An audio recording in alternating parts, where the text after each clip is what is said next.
Gloire à Dieu. Nous bénissons le nom du Seigneur pour cette rencontre ce matin.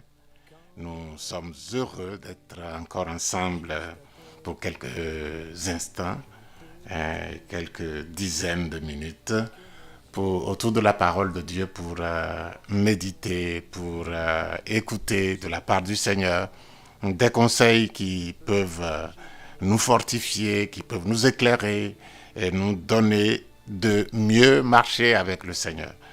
Et aujourd'hui, comme d'habitude, nous voulons vous rappeler que nous sommes l'Église des Assemblées de Dieu de Pentecôte, ministère Restauration.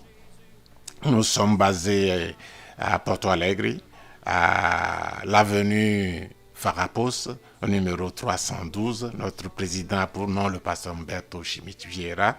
Et nous sommes le département d'appui aux étrangers qui s'occupe des émissions et des enseignements en langue étrangère par rapport au portugais qui est parlé au Brésil.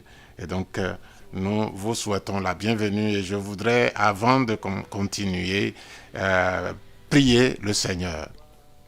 Nous voulons te dire merci, Seigneur notre Père. Nous sommes reconnaissants, pleins d'adoration pour ta personne élevée et unique. Seigneur, un jour, tout l'univers ploiera le genou. Et tout l'univers confessera que Jésus-Christ est Seigneur, bien que déjà de facto, c'est le cas. Mais nous, que tu as rachetés, nous confessons déjà que tu es Seigneur. Nous confessons déjà que Jésus-Christ est Seigneur. Et nous confessons qu'il a reçu un nom qui est au-dessus de tous les noms. Alléluia. Nos genoux fléchissent déjà. Seigneur, sois loué. Nous remettons cette émission entre tes mains, cette transmission, et prions que ta grâce préside. Nous demandons que le Saint-Esprit de Dieu vienne et couvre ce lieu et anéantisse tout ce qui vient des ténèbres. Seigneur, nous te donnons gloire et nous bénissons ton nom, Jésus. Tu es le Seigneur, tu as reçu tout pouvoir dans les cieux et sur la terre.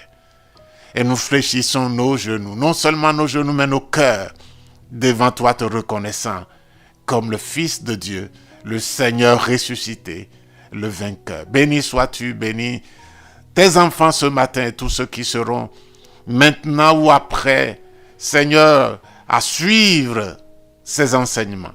Que ton seul nom soit glorifié au nom de Jésus. Et donc, nous avons la leçon numéro 11, qui est intitulée « Choses concernant la compréhension du titre ». Je vous demanderai de retourner à aux leçons précédentes jusqu'à la leçon 10. Alors, vous comprendrez mieux. Et donc, comment obtenir l'autorité spirituelle? Exactement. La Bible dit dans Jacques chapitre 4, le verset 7, « Soumettez donc à Dieu, soumettez-vous donc à Dieu, résistez au diable et il fuira loin de vous. » Soumettez-vous donc à Dieu, résistez au diable et il fuira loin de vous. Donc nous avons quelques lectures que nous voulons faire. Nous voulons faire 3 lectures. Premièrement, nous lisons aussi ces tests vont être utilisés dans le corps du message, dans le corps de l'enseignement, et donc nous les lisons d'ores et déjà. 1 Pierre chapitre 5, le verset 1 à 3. Voici les exhortations que j'adresse aux anciens qui sont parmi vous. Moi, ancien comme eux, témoin des souffrances de Christ et participant de la gloire qui doit être manifestée. Paissez le troupeau de Dieu qui est sous votre garde, non par contrainte, mais volontairement, selon Dieu, non pour un gain sordide, mais avec dévouement, non comme dominant sur ceux qui vous sont échus en partage, mais en étant les modèles du troupeau. Alléluia. C'est l'apôtre Pierre qui donne ses instructions aux enseignants, aux évêques de l'Église, à ceux qui sont en groupe dans plusieurs églises auxquelles cette lettre parvient. Nous lisons Hébreux 13, 17 aussi.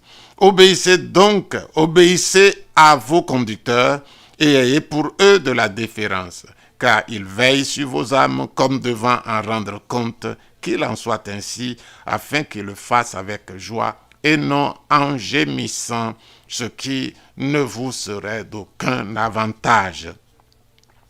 Puis, Éphésiens 6, versets 5 à 6, il dit, « Serviteurs, obéissez à vos maîtres selon la chair, avec crainte et tremblement, dans la simplicité de votre cœur comme à Christ, non comme des serviteurs non pour plaire aux hommes, mais comme des serviteurs de Christ qui font de bon cœur la volonté de Dieu. » Donc, voilà ces trois textes qui nous parlent exactement de la soumission. Le premier test, 1 Pierre 5, 1 à 3, parle aux pasteurs, à ceux qui s'occupent de la gestion des églises dans l'enseignement, à conduire le troupeau. Le premier test parle aux conducteurs, la manière dont ils doivent se soumettre, ils doivent diriger le peuple de Dieu. Le second parle aussi à ceux qui sont conduits, et comment ils doivent agir vis-à-vis de ceux que Dieu a désignés pour conduire le peuple en tant que ses représentants au milieu des hommes. Nous avons déjà montré comment Dieu a donné des autorités dans le monde séculier, mais aussi dans le monde spirituel, dans le monde ecclésiastique, dans l'Église. Et puis le troisième texte, Éphésiens 6, 5 à 6, nous parle des serviteurs. Ça sort de l'Église. Le premier parle aux leaders de l'Église, le second parle aux chrétiens, et le troisième texte parle à tous ceux qui sont dans le monde. Il parle aux serviteurs, c'est-à-dire aux fonctionnaires, sont les serviteurs de l'État, ceux qui travaillent dans une entreprise privée, fonctionnent, travaillent étant soumis à des autorités. Donc, le troisième texte parle à tous les hommes d'être soumis dans la simplicité de cœur comme à Christ. Donc, ça nous fait voir déjà que dans la manière, le fondement de recevoir de l'autorité, le test de base nous dit: soumettez-vous donc à Dieu. Donc il va s'agir de se soumettre à tout ce que Dieu a établi comme autorité, du premier autorité sur nous, de la première autorité sur nous jusqu'à Dieu lui-même. Nous devons nous soumettre, et alors nous résistons ainsi au diable, parce que le diable ne veut pas ça, et il fuira loin de nous. Maintenant, en introduction, je voudrais dire en introduction que tous les hommes de par le monde, Satan continue de prévaloir en privant la plupart des chrétiens de l'autorité. Pourquoi? Donc, on se demande pourquoi. Donc, dans cette leçon, nous allons parler de ce sujet en analysant les fondements de la subordination, sa relation avec l'investiture de l'autorité. Nous allons voir dans cette leçon comment nous pouvons comprendre que la subordination, le fait de se soumettre à quelqu'un a beaucoup à voir, avec l'autorité qui nous sera donnée par-dessus. Donc, nous passons au grand 1. Nous passons au grand 1, la subordination ou la sujétion. Subordination ou sujétion. Subordination ou sujétion. C'est une question à laquelle nous allons répondre. Voilà. Subordination serait-elle la même chose que sujétion? Est-ce que la subordination est la même chose que la sujétion? La sujétion, nous allons voir le terme, nous allons rencontrer la définition dans ce que nous allons dire. Rapidement, nous donnons la réponse à cette question. Non, la subordination n'est pas la sujétion. La subordination est juste l'action de se soumettre sous le commandement d'un chef ou d'un patron. C'est l'action de se soumettre. Les impies aussi, tous les gens qui ne sont pas chrétiens aussi le savent. Et ils le font. Et parfois, ils le font très bien. Comment? Ils savent comment le faire, même si on n'est pas chrétien. Donc, la subordination, c'est juste l'action de se soumettre à un patron. On n'analyse pas le contenu de cette subordination. Les païens aussi le font. Et ils se soumettent à leur patron. Ils ont une autorité dans le quartier. Ils se soumettent. Cependant, ce n'est pas toute subordination qui implique la sujétion. On peut avoir de la subordination, peut être subordonné à quelqu'un sans être sujet à la personne. Mais on ne peut pas être sujet à une personne sans être subordonné à la personne. La subordination qui implique la sujétion biblique qui nous garantit l'autorité est tout autre chose.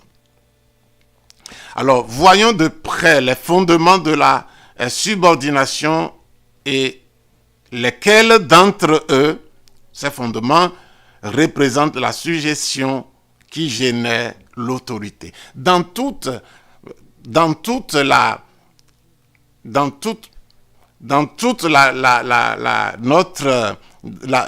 le parapluie ou tous les aspects de la subordination, nous voyons qu'il n'y a qu'un seul qui s'appelle sujétion. Et cette sujétion seule qui génère l'autorité spirituelle. Les autres formes de subordination, nous verrons qu'ils ne sont pas une sujétion et donc ne répondent pas aux conditions de recevoir l'autorité spirituelle. Il y a au moins 5 fondements de la subordination. 3 d'entre ces fondements ne représentent rien dans le monde spirituel. Nous allons le voir. Pour atteindre ces niveaux de subordination, il n'y a pas besoin d'une action du Saint-Esprit.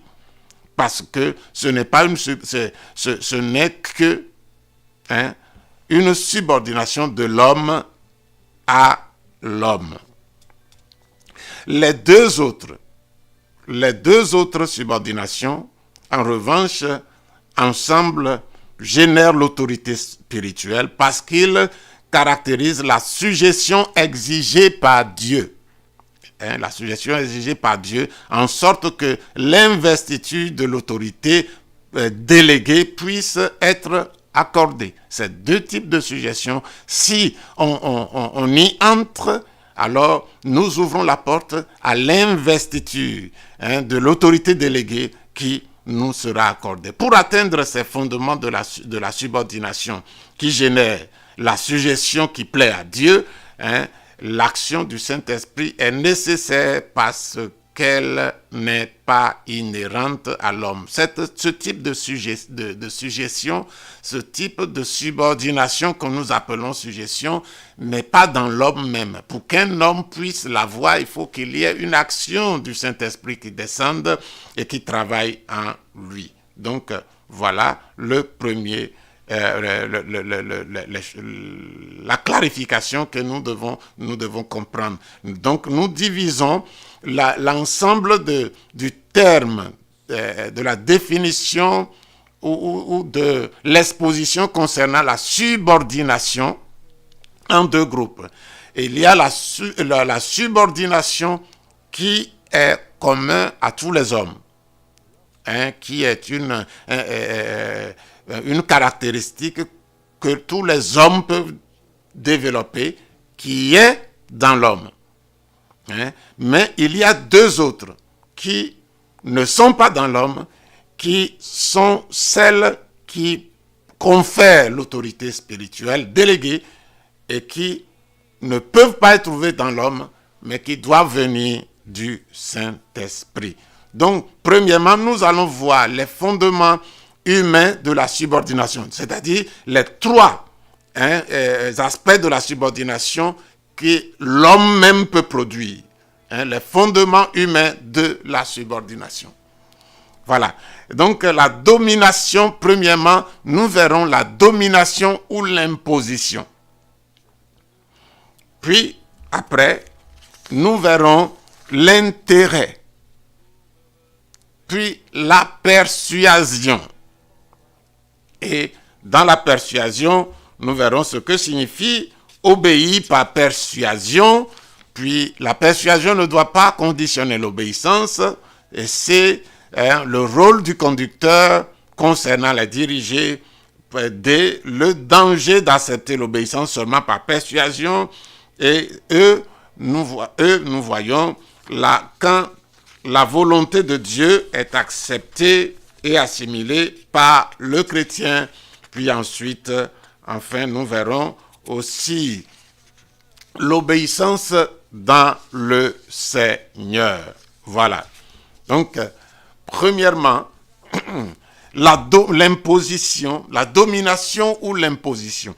On peut être subordonné, on peut entrer dans la subordination en obéissant à une domination. Quelqu'un peut être tellement fort qu'il domine, qu'il impose à ceux qui sont en bas de lui, et ils sont obligés parce que c'est par imposition. Il existe la subordination par imposition, par la force.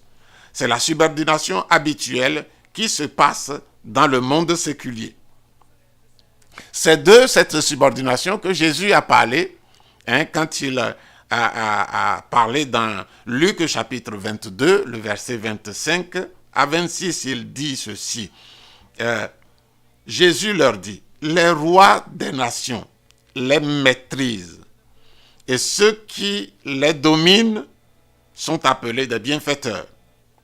Qu'il n'en soit pas de même pour vous, mais que le plus grand parmi vous soit comme le plus petit et celui qui gouverne comme celui qui sert. Voilà, Jésus a fait la différence entre la manière dont le monde est gouverné par imposition et maintenant avec la manière dont parmi le peuple de Dieu, ceux qui gouvernent, ceux qui dirigent, au lieu de dominer, ils montrent l'exemple, ils servent. Donc, il y a ce type de subordination quand les gens payent l'impôt. Quand vous payez l'impôt, c'est ce type de subordination. Ou quand ils sont obligés de conduire avec l'imposition d'une vitesse limite. Quand on arrive quelque part, on dit on ne peut pas dépasser 80 km.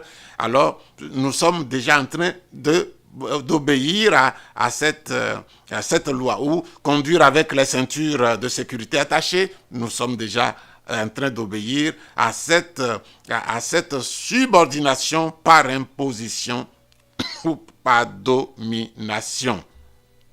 Ils obéissent parce que s'ils ne le font pas, ils seront passibles d'une amende. Ou dans les cas des lois pénales, ils peuvent même être incarcérés. Quand on désobéit à une loi, on peut en pâtir. Et donc, c'est la subordination par imposition. Cette obéissance-là ne génère pas l'autorité spirituelle parce qu'elle ne découle pas du sentiment de soumission exigé par Dieu pour l'investiture de l'autorité spirituelle. Ça ne génère pas. Pour cela, Jésus avertit clairement qu'il n'en soit pas de même pour vous.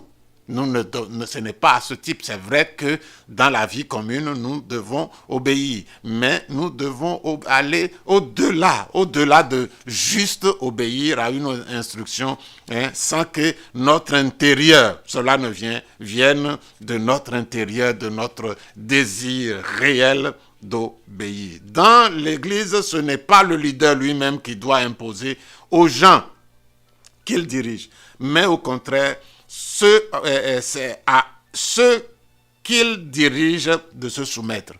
Le pasteur, le leader ne doit pas dominer, ne doit pas imposer sa domination. C'est ceux qui sont conduits, ceux qui sont conduits, qui doivent volontairement se soumettre, une obéissance, une soumission spontanée, qui va leur accorder qui va leur être compté comme une valeur spirituelle devant Dieu. La subordination par l'imposition pourrait mettre de l'ordre de l'harmonie dans une organisation, mais elle ne génère pas l'autorité spirituelle dans l'organisme qu'est l'Église.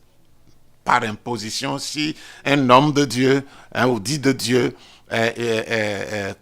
travaille, impose, conduit son Église par imposition, alors cette subordination qu'il aura, que les gens dans l'Église auront, ne sera pas une subordination de Dieu. Ça ne leur conférera pas l'autorité spirituelle. L'Église ne devrait pas être une organisation humaine ordinaire, mais un organisme, le corps de notre Seigneur et Sauveur Jésus-Christ.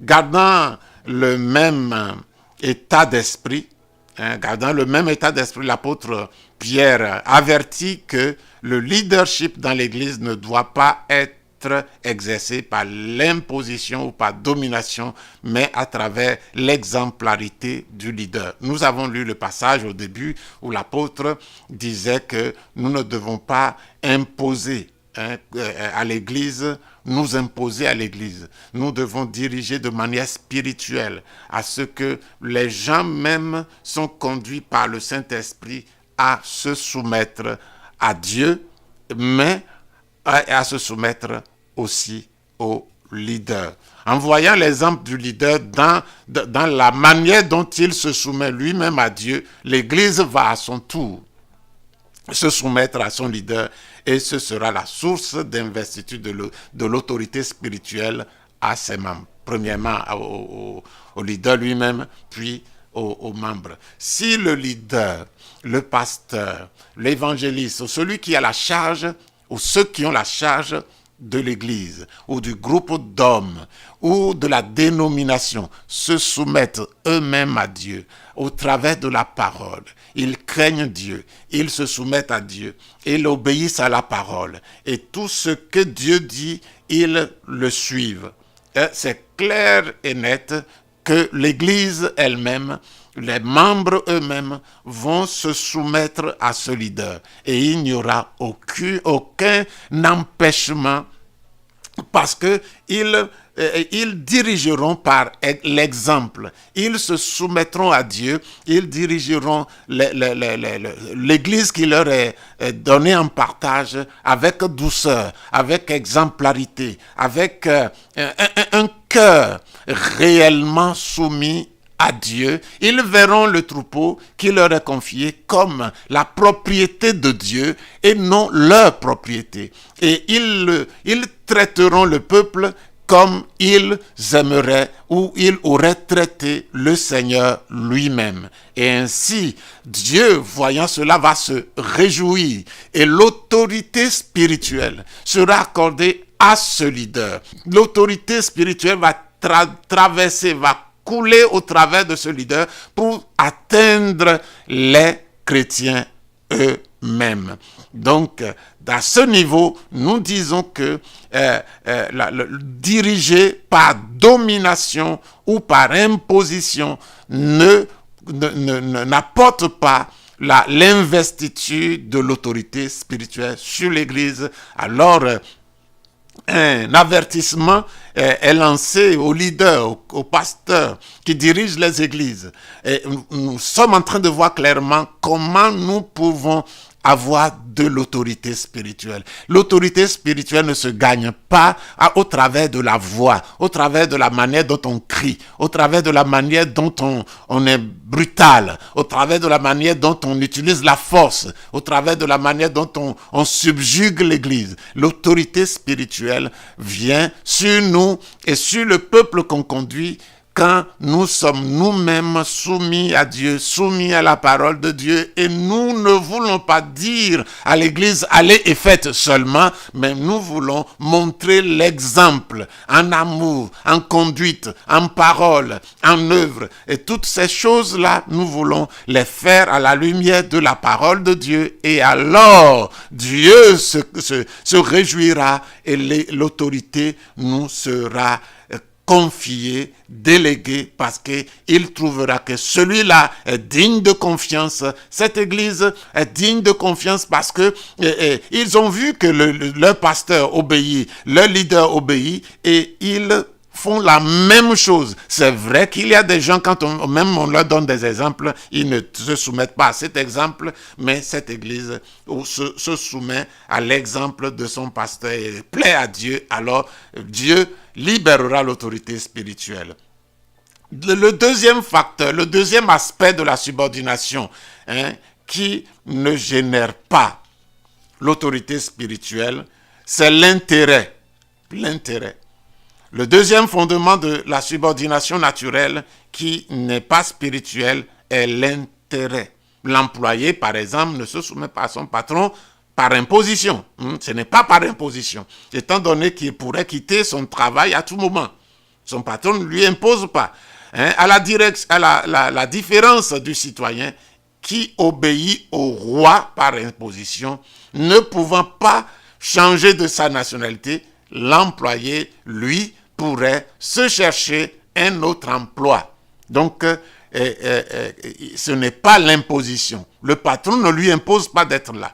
Mais il y a une autre chose qui le pousse à être là. C'est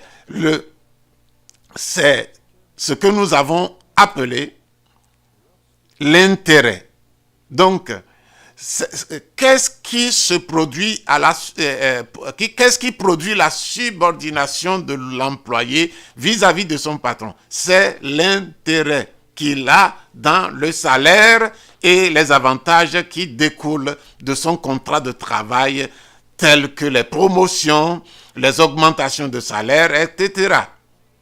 Cependant, cela ne devrait pas être également la motivation chrétienne pour l'obéissance. Une telle motivation, de même, ne produit pas l'investiture de l'autorité spirituelle. Nous sommes en train de parler de la deuxième aspect de cette subordination qui ne produit pas l'investiture, qui ne donne pas l'autorité spirituelle, c'est l'intérêt, comme l'employé dans un service parce qu'il a besoin d'un salaire. Tout ce qu'on va lui demander, il va le faire. Mais qu'est-ce qui le pousse? C'est parce qu'il a un intérêt. Donc, nous ne devons pas obéir à Dieu par intérêt. Bon, ce n'est pas seulement le travail. Il y a des gens qui sont dans l'église, peuvent se trouver dans l'église et obéir simplement parce que le pasteur a un certain sentiment d'affection pour eux. C'est l'intérêt. Parce que on leur a promis quelque chose, un poste, c'est l'intérêt. Parce que il est là pour gagner quelque chose que les gens ne connaissent pas, mais que lui-même il connaît. C'est l'intérêt. Donc, celui qui agit comme ça, même si c'est une petite chose qu'il cherche, il ne gagnera pas l'autorité spirituelle. Hein? Donc, l'intérêt ne doit pas être notre position dans la recherche de l'autorité spirituelle. Et le troisième élément, c'est la persuasion. C'est plus subtil, la persuasion. Et que signifie la persuasion? La troisième raison de subordination est la persuasion. Quand quelqu'un est persuadé par l'autorité d'agir de telle ou telle façon, en réalité, il ne s'assujettit pas. Il ne se soumet pas parce que sa volonté était également de faire la même chose que l'autorité voulait faire. La persuasion, c'est que on avait une position, on ne voulait pas faire ça, mais la personne qui nous demande de faire a trouvé les mots, a trouvé le ton, a trouvé les moyens de nous persuader. Même que notre position était différente, et alors nous acceptons de faire. Mais notre position est différente. Si on nous demandait de faire, on ferait différemment. Ça, c'est la persuasion. La persuasion est donc le moyen par lequel la volonté du subordonné se joint à celle de l'autorité par une conviction. Il est finalement laissé convaincre. Cela signifie que le subordonné agit de cette façon indépendamment du fait que cette personne soit une autorité. Et ce n'est pas parce que cette personne est une autorité qu'il agit comme ça. C'est parce que cette personne, par persuasion, l'a convaincu d'agir. Il ne regarde pas l'autorité, il regarde le pouvoir de conviction qui a agi sur lui. Et ça, ce n'est pas une chose. Il s'agit plutôt de cette façon.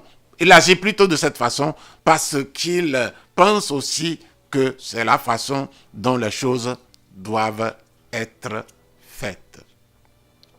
Donc, maintenant, la persuasion ne doit pas conditionner l'obéissance. Donc, quand nous avons parlé tout à l'heure, cette notion est sortie dedans. Bien entendu, lorsque nous sommes spirituels et nous sommes subordonnés à une autorité spirituelle, nous seront d'accord avec la plupart de ces orientations. Cependant, la raison de notre obéissance ne doit pas être seulement le fait d'être convaincu, mais le fait que cela vienne de l'autorité. Ce n'est pas convaincu. Si nous obéissons à l'autorité parce que nous sommes convaincus, un jour viendra que nous ne serons pas convaincus et nous allons réagir par rapport à l'autorité. Alors là, nous montrons notre vraie nature. Nous montrons notre vraie nature. La persuasion que quelqu'un nous a donné ne doit pas conditionner notre obéissance. Voilà. Maintenant, il y a le rôle des conducteurs concernant les dirigés. Un pasteur a un rôle à jouer concernant son église dans cette recherche de l'autorité. Souvent, les chrétiens veulent obéir, mais c'est l'enseignement, le fait qu'on ne leur a pas enseigné, le fait qu'on ne leur a pas montré comment les choses doivent se passer, expliquer la volonté de Dieu, ce que Dieu a dit sur cette question, fait que les chrétiens n'obéissent pas. Et je peux vous dire avec certitude que ce n'est pas seulement parce qu'on sait lire qu'on lit la Bible, on la comprend. La Bible est un livre spirituel qu'on peut lire, mais sans comprendre. Et la plupart du temps, et la plupart des chrétiens lisent la Bible sans comprendre grand-chose. Je parle en connaissance de cause. Donc, les leaders sont appelés à expliquer, à enseigner. C'est pourquoi Dieu a donné des enseignants à l'église, des pasteurs à l'église, et pour que la parole de Dieu soit enseignée. Dans l'église primitive, c'est comme ça que c'est. Pourquoi ça? Parce qu'elle n'est pas accessible à tous. D'abord, il faut qu'on nous l'enseigne correctement. Et secondement, il faut que le Saint-Esprit travaille avec nous. Donc, c'est pas une partie gagnée d'avance. Hein? Ce n'est pas parce qu'on a une Bible qu'on sait lire qu'on connaît ce que Dieu veut réellement dire. Il y a des chrétiens qui ne connaissent pas comment lutter, comment la Bible parle de la chair et quel ennemi féroce est notre chair. Les gens pensent que c'est une question simple. Pourquoi? Parce qu'ils n'ont pas examiné la question concernant la chair en utilisant ce que Dieu a dit dans plusieurs livres de la Bible. Et dans plusieurs comportements, dans l'exemple de ceux qui sont cités dans l'Ancien Testament comme dans le Nouveau Testament. Et donc, ce n'est pas une question facile. Bien sûr, ce n'est pas une question difficile parce que ce n'est pas notre force. Il suffit que nous nous mettions à la disposition de Dieu pour qu'il travaille. Alors, l'Épître aux Hébreux commande: obéissez à vos conducteurs et ayez pour eux du respect, de la déférence, car ils veillent sur vos âmes, comme devant en rendre compte, qu'il en soit ainsi, afin qu'ils le fassent avec joie et non en gémissant, ce qui ne vous serait d'aucun avantage. Nous devons, les conducteurs, nous devons les traiter avec respect, avec amour, parce qu'ils veillent sur nos âmes, ils nous enseignent et nous devons travailler avec eux. Le mot obéir vient du grec peitos, qui signifie justement obéir par persuasion, quand quelqu'un est convaincu. Peitos, c'est obéir par persuasion. Obéir quand on est convaincu. Ceci montre que les leaders spirituels, justement, parce qu'ils dirigent par leur exemple et pas par imposition, doivent enseigner la parole de Dieu en essayant de faire en sorte que les subordonnés comprennent la raison de leur ordre, l'ordre qu'ils donnent. Ces ordres que les leaders donnent ne sont pas des ordres venant d'eux, c'est des ordres qui viennent de Dieu. Ils sont la courroie de transmission de la volonté de Dieu, au peuple. Toutefois, le subordonné qui n'accepte pas de suivre un ordre, ou qui n'accepte de suivre un ordre qu'après avoir été convaincu, ou seulement après que sa propre volonté ait été convaincue que cela est mieux pour lui, certainement n'accomplit pas l'acte de soumission tel qu'exigé par Dieu pour l'investiture de l'autorité spirituelle. Comme nous l'avons déjà dit, les leaders doivent enseigner et donner la parole de Dieu dans sa simplicité, mais dans sa totalité à l'Église, aux chrétiens. Et alors, les chrétiens sauront pourquoi ils obéissent. Pourquoi, quand un pasteur va donner, un leader va donner un ordre, les chrétiens vont savoir pourquoi cet ordre. Et ils comprendront directement que c'est dans la parole de Dieu. C'est l'ordre de Dieu. L'homme de Dieu n'a fait que transmettre. Et quand cela arrive comme ça, tout le monde obéit à Dieu.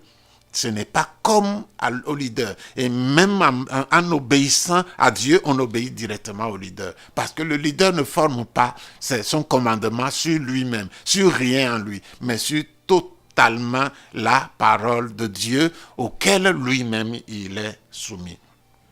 Voilà, donc, mais il y a un danger d'accepter l'obéissance seulement par persuasion. Il y a un danger. Il est très fréquent de trouver une personne disant qu'elle n'obéit à un certain ordre que si Dieu lui parle personnellement. J'ai déjà entendu ces gens. Dit, si Dieu ne me parle pas personnellement, je ne vais pas obéir, je ne vais pas faire. Certains même disent qu'il n'est pas nécessaire d'obéir à Dieu. Si ceci ou cela, si leur volonté n'est pas de faire ces choses. Par exemple, si ils ne veulent pas, par exemple, nettoyer l'église, parce que leur volonté ne le dit pas, ils ne sont pas convaincus par eux-mêmes. Maintenant, quand un leader leur demandera, ils vont refuser. Parce qu'ils ne sont pas convaincus. Par exemple, ceux qui portent ou celles qui portent des vêtements indécents. Ils ont l'habitude de dire, si Dieu me dit lui-même, alors je vais changer. Mais je n'obéis pas aux hommes. Donc, vous comprenez mieux. Ces personnes ne veulent pas obéir. Hein? Ils ne veulent obéir qu'à leur désir.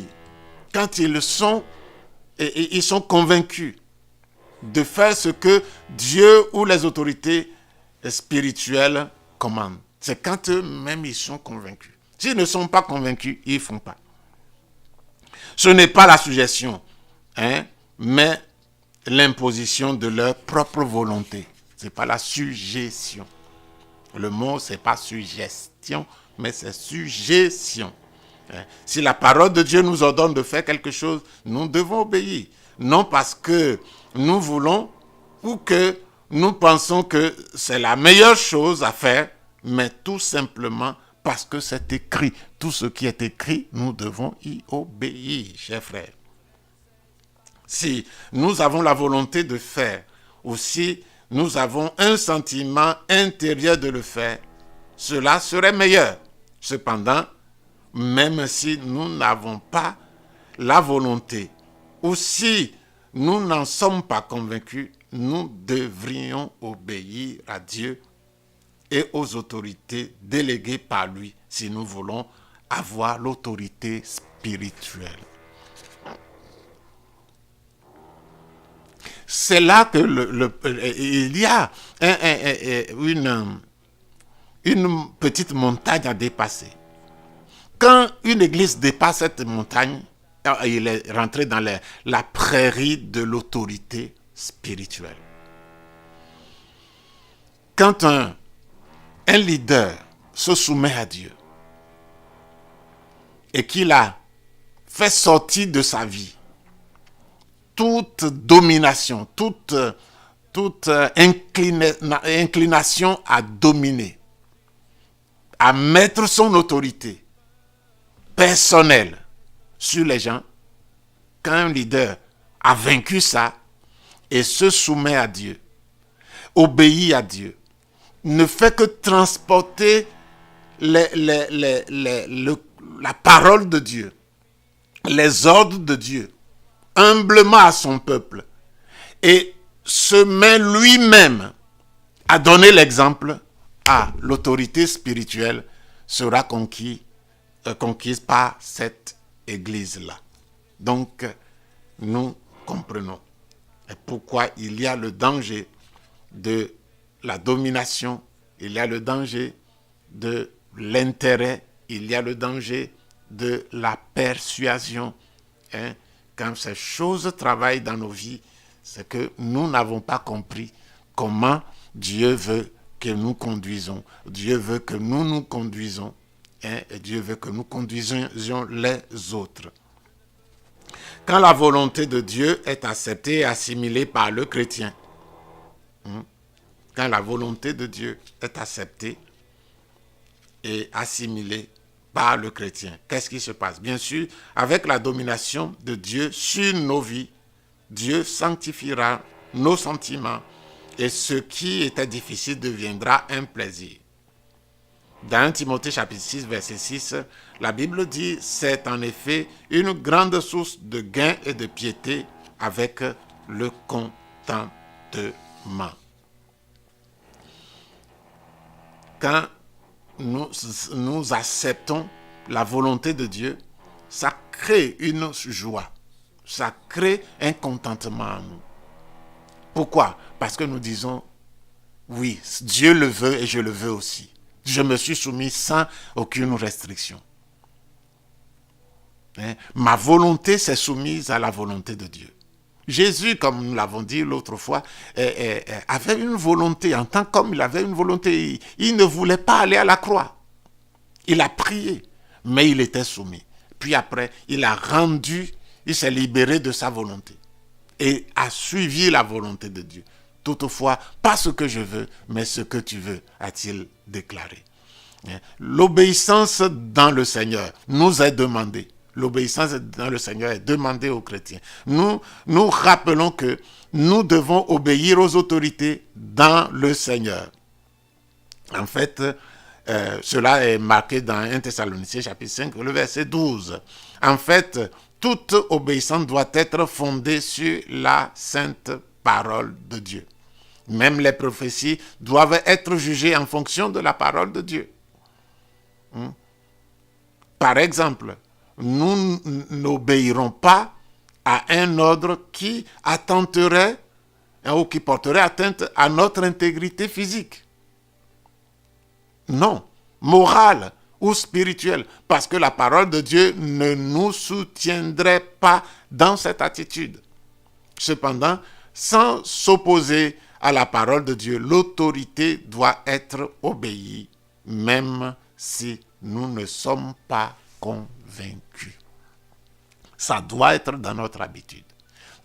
Devant Dieu, devant ce que nous reconnaissons venir de Dieu, devant un ordre que nous reconnaissons venir de Dieu, devant une demande que nous reconnaissons venir de Dieu, même si nous avons un désir contraire, une volonté contraire, nous sommes appelés à nous soumettre, à y obéir, même si nous ne sommes pas convaincus. Mais l'essentiel est de repérer, de connaître la source de la demande, la source du commandement, la source de l'ordre que nous recevons. Voilà, nous devons obéir à Dieu. Maintenant, nous allons voir les fondements spirituels de la soumission. Les fondements spirituels de la soumission. Grand 3. Alléluia. Voilà. Grand 3. Les fondements spirituels de la soumission. Premièrement, la sujétion. A. Nous verrons la révélation spirituelle de la soumission. Puis 2. Nous verrons la soumission elle-même. Puis nous arriverons à la conclusion. Maintenant, les fondements spirituels de la soumission. 1. La sujétion. Parlons de la révélation spirituelle de la soumission. La première grande raison spirituelle pour la sujétion est la révélation. Ce qui fait que quelqu'un peut se soumettre, peut adopter une attitude de sujétion, d'assujettissement à un ordre, c'est la révélation de Dieu. Comme nous croyons en la parole de Dieu, nous nous y assujettissons parce que c'est la volonté de Dieu qui est exprimée dans la parole de Dieu. Avec Dieu, la vraie créature, avec Dieu, le vrai chrétien né de nouveau, ne discute pas. C'est son Père qui connaît infiniment mieux que lui, qui veut le garder, qui veut manifester son amour, qui veut lui donner la meilleure part, mais qui lui parle avec amour, mais avec fermeté. On n'a pas d'autre choix. Et donc, c'est par révélation qu'un chrétien sait que ceci venant de la parole de Dieu, on ne discute pas. Il y a beaucoup de personnes dans l'église qui discutent la parole de Dieu parce qu'ils n'ont pas la révélation. Ils n'ont pas donné l'attitude que Dieu voulait pour qu'ils reçoivent la révélation. Dans Jacques chapitre 4, le verset 7, il est dit « Soumettez-vous donc à Dieu. » Soumettez-vous à Dieu. À qui? Dieu n'est pas visible pour qu'on se soumette à lui visiblement en faisant des gestes, non. En courbant le dos, non. Dieu est représenté par sa parole. Et celui qui doit se soumettre à Dieu, veut se soumettre à Dieu, doit se soumettre à sa parole, parce que c'est l'autorité de Dieu exprimée là. Ce que Dieu veut, ce que Dieu dit est exprimé là dans la parole. Alors, c'est au travers de la parole. Soumettez-vous donc à Dieu. Soumettez-vous donc à Dieu au travers de sa parole, de ce qu'il a révélé de lui. Et puis, résistez au diable et il fuira loin de vous. La suggestion est une révélation spirituelle. La suggestion est une attitude volontaire. Même qu'on peut avoir la révélation, Jésus avait la révélation, mais il a ajouté sa volonté dessus. C'est une attitude volontaire.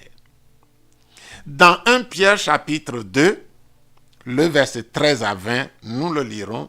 Suivez attentivement, je vais lire posément. Dieu nous ordonne. Soyez soumis à cause du Seigneur à toute autorité établie parmi les hommes, soit au roi comme souverain, soit au gouverneur comme envoyé par lui pour punir les malfaiteurs et pour approuver les gens de bien. Car c'est la volonté de Dieu qu'en pratiquant le bien, vous réduisiez au silence les hommes ignorants et insensés, étant libres, sans faire de la liberté un voile qui couvre la méchanceté, mais agissant comme des serviteurs de Dieu. Honorez tout le monde, aimez les frères, craignez Dieu, honorez le roi, serviteurs, soyez soumis en toute crainte à vos maîtres, non seulement à ceux qui sont bons et doux, mais aussi à ceux qui sont d'un caractère difficile. Car c'est une grâce que de supporter des afflictions par motif de conscience envers Dieu, quand on souffre injustement. En effet, quelle gloire y a-t-il à supporter de mauvais traitements pour avoir commis des fautes? Mais si vous supportez la souffrance, lorsque vous faites ce qui est bien, c'est une grâce devant Dieu. Nous devons nous soumettre, nous assujettir à Dieu et aux autorités à cause du Seigneur. C'est une question de révélation, de foi et de conviction dans la parole de Dieu. Le mot qui est utilisé ici est le mot militaire ou potasso, qui, dans un usage non militaire, signifie une attitude volontaire, spontanée, de céder, de coopérer, d'assumer une responsabilité et porter un fardeau. C'est une attitude volontaire de céder ses droits, de coopérer, d'assumer une responsabilité, de porter un fardeau. Ainsi, à la différence des raisons de la subordination vue précédemment, la suggestion est générée par une subordination non seulement par la révélation, mais volontaire. Quand le subordonné renonce volontairement à sa propre volonté pour la volonté de l'autorité. Il renonce volontairement à sa volonté pour suivre la volonté de l'autorité qui se trouve être la volonté de Dieu qui transite par l'autorité pour nous arriver. Le mot upotasso est utilisé dans de nombreux passages de la Bible. Tel que Luc 2, 51, Romains 13, 1 Corinthiens 14, verset 34, Éphésiens 5, 22, 24. Vous pouvez les lire. Maintenant, nous avons vu les deux positions, la suggestion et maintenant, nous voyons la soumission, qui sont les deux fondements parmi les 5 que nous avons évoqués qui conduisent à l'investiture de l'autorité spirituelle. La soumission. La soumission est un état supérieur de la suggestion.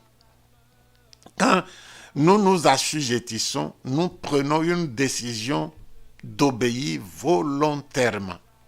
Cependant, le mot traduit par soumission dans Hébreux 13, 17 donne la signification plus forte. Quand ce passage dit « Obéissez à vos conducteurs et ayez pour eux de la déférence, car ils veillent sur vos âmes comme devant en rendre compte. » Le mot « soumis », le mot « soumis », ici, il est dit, le français a rendu le mot « soumis » par « obéissez ». Normalement, c'est « soyez soumis à vos conducteurs ».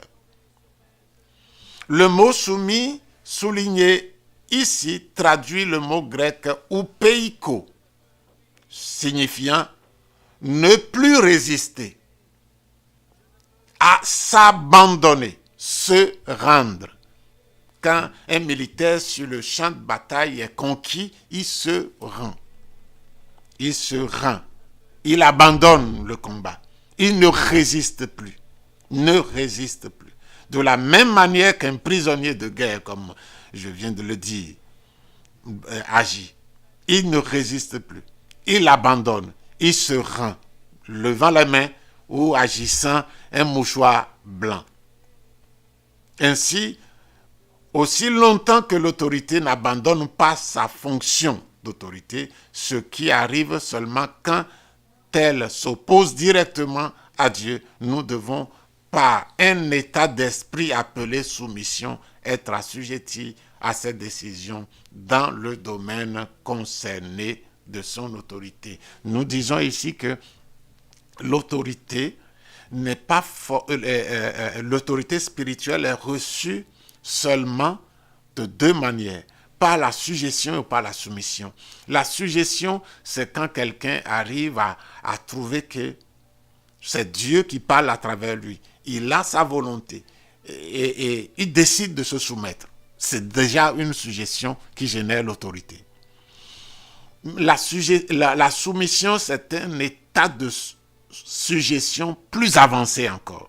C'est que la personne a développé en lui cet état de continuelle ouverture à ce qui vient de Dieu. Et quand on donne un ordre qui vient de Dieu, son état était déjà prédisposé à obéir. C'est le niveau le plus élevé de la suggestion. Et cela donne l'autorité spirituelle. Cela nous donne l'autorité spirituelle. Et ici, nous voyons ici que nous avons à travailler notre nature, notre attitude. Nous n'avons pas, nous ne devons pas avoir leader ou pas leader, pasteur ou pas pasteur, pasteur ou chrétien. Il ne doit pas, dans notre attitude de soumission, nous ne devons pas penser, nous devons éliminer toute imposition, toute domination. Nous devons éliminer tout intérêt. Nous sommes des enfants de Dieu et nous sommes devant Dieu. Nous vivons notre relation avec Dieu. Il n'y a pas d'intérêt. Nous devons éliminer toute forme de persuasion avant d'obéir. Nous n'avons pas besoin d'être persuadés avant d'obéir.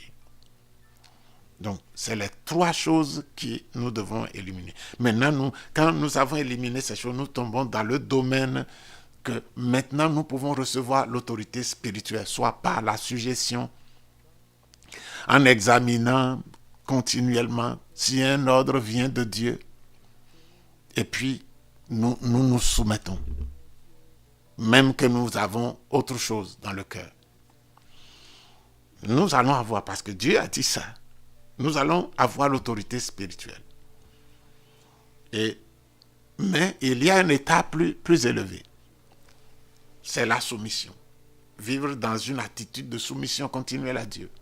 Jusqu'à ce que notre volonté se forme, se laisse dominer par l'action du Saint-Esprit, par la volonté de Dieu. Nous sommes toujours prêts. Et c'est avec joie que nous le faisons. hein, comme Jésus. Alléluia. Donc, celui qui se soumet comme ça, soumettez-vous à Dieu. Soumettez-vous à Dieu. Soumettez-vous donc à Dieu. Résistez au diable et il fuira. Résister, c'est quoi? Résister, c'est croire Dieu. C'est se mettre, s'appuyer sur la position de Dieu. Il est notre rocher, notre force, le roc sur lequel nous sommes appuyés. Résister, c'est s'affirmer sur ce roc, sur sa parole. Quand le diable dit fais ça, nous disons non, c'est impossible. Nous obéissons à Dieu. Vous voyez comment l'obéissance développe une foi solide. Non, je n'ai jamais fait ça de ma vie. Fait ça de ma vie. Dieu a dû convaincre Pierre. Le Seigneur a dû convaincre Pierre d'aller chez les païens. Il a dit, ces animaux impurs là, jamais ces choses ne sont rentrées dans ma bouche. Pourquoi? Parce qu'il obéissait à Dieu.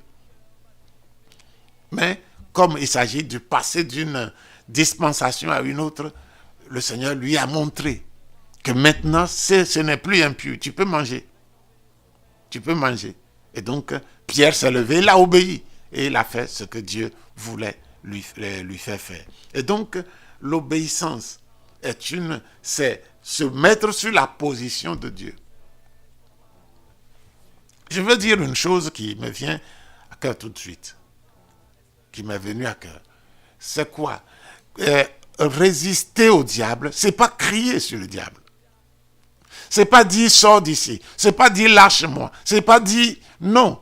La résistance à Dieu, au diable, c'est la soumission à Dieu.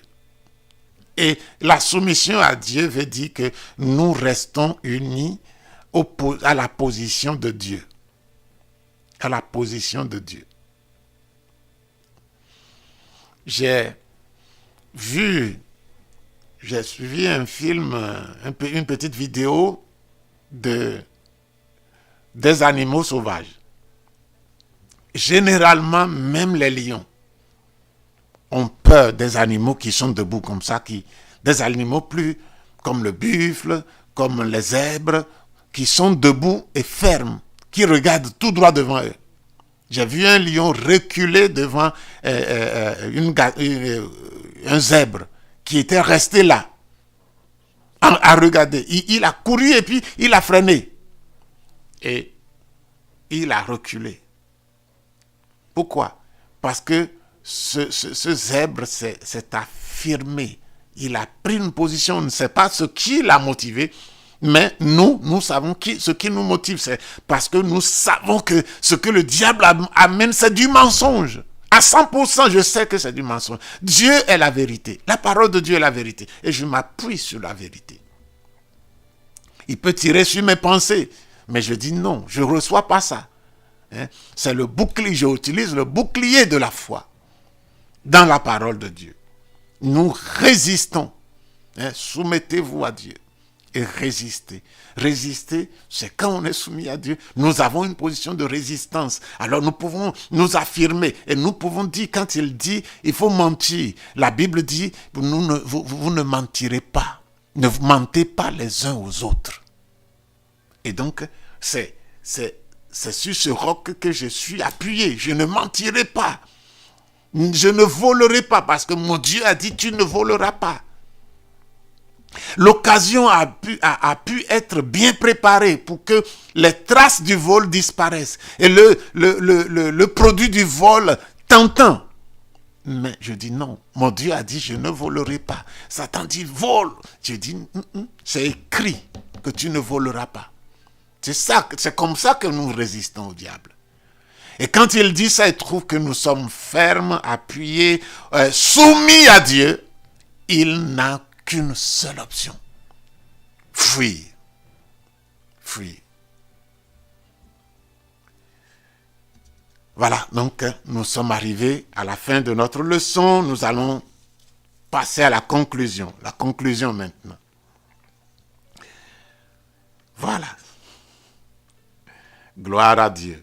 L'orgueil, l'insoumission et la rébellion sont entrés dans l'univers à travers Lucifer.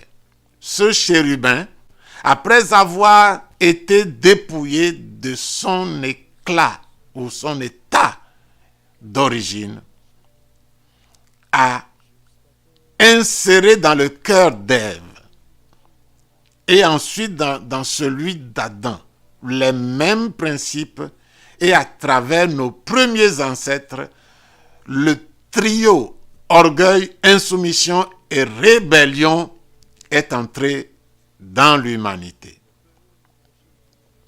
En conséquence, nous avons perdu l'autorité que Dieu avait ordonnée aux hommes. Dieu avait donné une autorité aux hommes de dominer sur la terre, d'assujettir la terre avec tout son contenu. Nous l'avons perdu. Et nous avons été soumis à l'esclavage de l'usurpateur. Cependant, Christ, le Seigneur Jésus-Christ, par son humilité, sa soumission et son obéissance, a récupéré en tant qu'homme l'autorité perdue et l'offre à l'Église. Il a récupéré par sa soumission, son obéissance, l'autorité que nous avons perdue. Et pour qu'il puisse le récupérer, il était obligé de devenir un homme. En tant qu'homme, il l'a récupéré, l'autorité perdue, et l'offre à l'Église qui est constituée de ceux et de celles qui l'ont accepté comme Seigneur et Sauveur. C'est à nous de l'accepter ou non. Si nous la voulons, Christ nous rend accessible le chemin qu'il a ouvert et emprunté lui-même, le chemin de la soumission à Dieu et aux autorités déléguées par lui, qui nous restitue l'autorité spirituelle. Voilà ce que nous pouvons dire. Si nous voulons, Jésus nous a acquis l'autorité. Et pour pouvoir le faire, il était obligé de devenir un homme comme nous.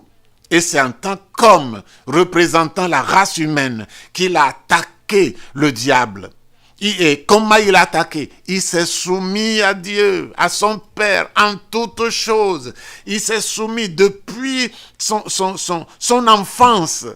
Il s'est soumis quelquefois, les parents portant le projet de Dieu en Jésus-Christ étaient obligés d'agir à sa place, fuir en Égypte, revenir jusqu'à ce qu'ils connaissent le bien et le mal. Et très tôt, il s'est soumis et dit que je dois m'occuper des affaires de mon père à 12 ans. Et il s'est soumis à Dieu. Et la Bible dit même plusieurs fois qu'il se soumettait à ses parents. Comme un bon enfant doit le faire. Le fait parce qu'il le veut, non. Le fait parce que Dieu le veut ainsi. Et Jésus s'est soumis à l'autorité de Dieu dans toute sa vie, jusqu'à la croix. Et à la croix, il a déclaré, tout est accompli. Toute la volonté de Dieu écrite pour lui a été accompli sans en omettre une seule virgule. Il l'a accompli. Pourquoi? Pour qui? Pour nous. Ce n'est pas aux anges qu'il est venu en aide. C'est à nous les humains qu'il est venu en aide. C'est pourquoi il est devenu un homme comme nous.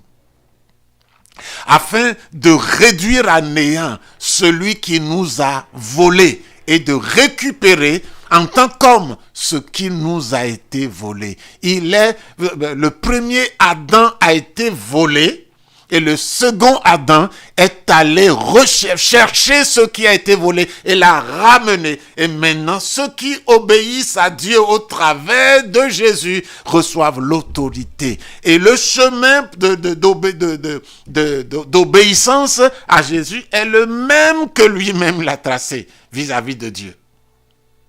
Et si nous passons par ce chemin, nous aurons l'autorité déléguée de la part de Dieu, comme il a gagné quand il a vaincu en se soumettant à Dieu. Que le Seigneur nous bénisse et qu'il nous aide à obéir.